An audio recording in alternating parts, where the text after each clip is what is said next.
Okay, we're going over to the workbench. If you'll notice, I'm not behind the counter anymore. I'm over at the workbench because, oh wow, I'm going to get like, ooh, look at that. Nice shot of my cleavage there. Fantastic. Anyway, so we have it here next to me. I'm just going to show you a quick, a problem that I get calls on a lot and I see a lot that happens is there's, on the Brother, when you change your needle, there's a little spring that sometimes gets misplaced. And then if you're running into shredded thread and you see this, it's a quick, easy fix, but you got to know what it looks like. And I just wanted to show this all to you. And so here we go.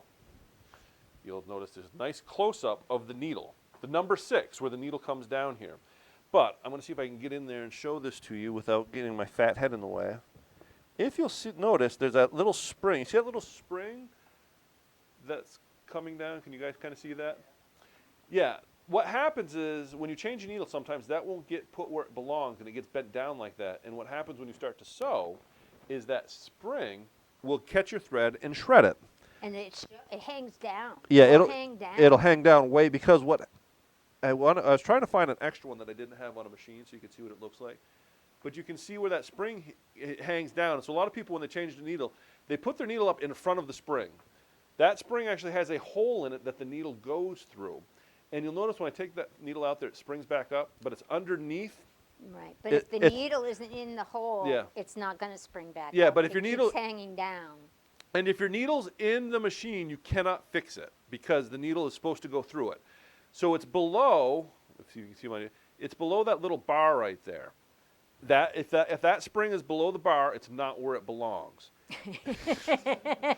All you have to do to fix it is first, take the needle out of the machine because you can't fix this with the needle in the machine. And even if it's all bent out of shape and you can see it and it's like, oh my gosh, it'll never fit. Yeah. 9 times out of 10, all you have to do is you take it and you slide it over and you can watch it sit. You make it fit. Yeah, you can, and you just make it slide right back on top of that bar. And so you can see it when it happens. So now it's on top of the bar, I can't move it down. But more importantly, and then you put your needle back in like you normally would.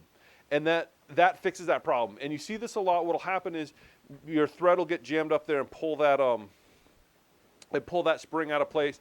And normally this happens on a needle change. So if you change your needle and all of a sudden start shredding thread, it's because when you put your needle back in, you bent that spring out of the way. And so you need to pull your needle out and put it back up on top. It's a quick, easy fix, but it is a very, it's a quick, easy fix. Thank goodness.